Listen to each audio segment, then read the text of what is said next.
Hello, welcome to Confidently Creative. I'm your host, Jason Ward. This is the podcast that helps all creatives become more confident. Subscription is absolutely free. Sponsors are always welcome, and please feel free to share the show, leave us a review, let me know what you need, or just follow us on Instagram at jasonwardcreative. Enjoy. Today, I'm going to talk about creative decision making, and I'm going to help you look at how you make the decisions that affect your creative output and what then your audience experiences. I'm going to help you enhance your creative decision making process to ensure that what you create is authentically you, it's attractive to an audience, and it's commercially valuable. Now, as creatives, we can spend a lot of time worrying about what an audience might want. And when I say an audience, I mean anyone who's interested in our creative work. We might have created a group of paintings that didn't sell, or we've done a show that the audience didn't seem to care about. And right then, our natural response is to panic. It's very easy. We've all been there. It's very easy to tie ourselves in knots, trying to think forwards, backwards, sideways about how an audience might respond to what we create and who might want to pay for it. And we often find ourselves making creative and personal compromises as we aim to please our audience or our imagined audience. And what this does is take us further away from our own personal creative vision. And as a result, it takes us further away from creative success. Recently, I worked with a very successful performer who's had huge TV success, sells out theatres for their live shows, all sorts. This person has an incredible creative vision, but their live show had drifted gradually further away from their creative vision and developed into this series of sort of crowd-pleasing moments that weren't really reflective of who that person is, either as a person or even as a creative. Now, to be fair, they were honest enough to admit that they felt almost this emotional and creative pain every time they went on stage, but they didn't really know how to change. And my job really, first of all, was to help them regain their creative confidence and then help them build a show that worked for them as a performer, worked for them creatively, but was attractive to an audience. And I'm very happy to say the show did really well on its national tour and its London dates, and the performer now continues to enjoy success with this kind of new but old mindset. And this is not a rare occurrence, and it's totally understandable. Making a living is important. It's also stressful. And the pressure that puts on us can really mess with our heads and our creative decision-making process, and especially at the beginning of our creative careers, because it's really difficult to make a living out of what we do.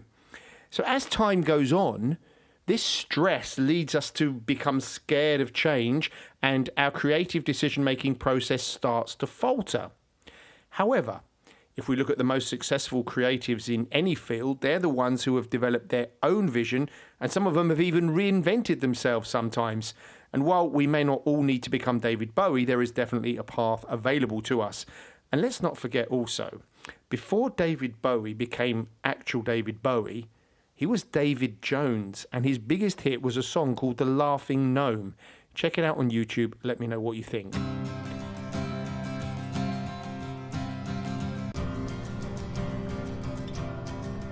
So how to resolve all of this?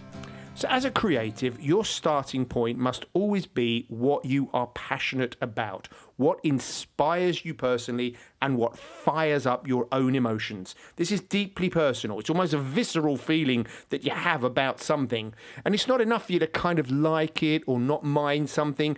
To start with, you must feel passion. If you love painting portraits of Labradors, then that is what you should do. That is exactly what you should do because you love it.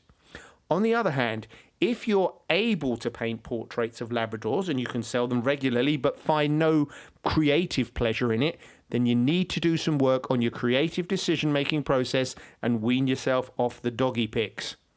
Now, recently I worked with an amazing female vocalist who's gradually been moving herself away from the traditional wedding band circuit, where she's quite well established and does really well. Now, her own musical tastes are quite different from what she usually does. In fact, she loves Billie Eilish, she loves Sade, Lana Del Rey. So she's now decided that's the style that she wants to work with. And what makes it great, and I've seen her perform, she's amazing, what makes it great is her passion for the material, and that passion reflects authentically who she is.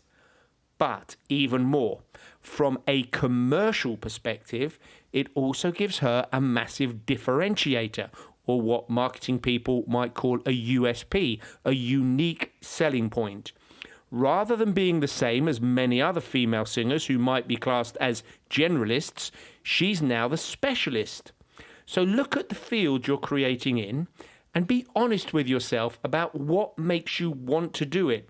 If you like, you can create your own manifesto about who you are as an artist and as a creative. You don't need to publish it, but if you want, you can. But spend time thinking about it, and spending that time thinking about what you want to do creatively will help you focus on who you are professionally.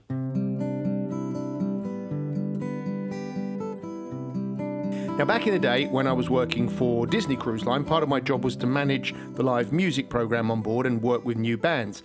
And I remember one particular band that was very talented but just couldn't connect with the crowd. And I watched loads of their sets trying to figure it out. And then it dawned on me while they were playing the song La Isla Bonita by Madonna. Now, it's a song that nobody really hates, but also that nobody really loves. In fact, in a Rolling Stone poll, it was voted Madonna's 40th best song, which is still great by anyone else's standards. The problem was not that the song isn't good or whatever it is. The problem was that it wasn't the band's favourite song. It wasn't even their favourite Madonna song. And that is what came through when they played it. When I spoke with the band about this, they told me that what they really loved, the music they really loved, was rock. But because they were on a cruise ship, they thought they couldn't or shouldn't play rock.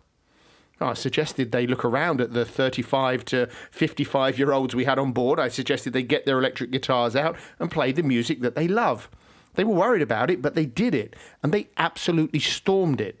And the reason they stormed it is because they were playing the music they really loved. And because they really loved it, they were playing it really well. And because of both of these reasons, the audience loved them. They loved that authenticity. Now, we also knew, as a company, now we have a genuine and unique rock band, rather than just a run-of-the-mill covers band like so many others. This is called added value, and that is what you earn when you get your creative decision-making process working properly. By the way, we didn't hear La Isla Bonita again that season. If you need creative support with your project or you'd like me to speak at your event, please drop me a line, jasonwardcreative@gmail.com. Thanks for listening.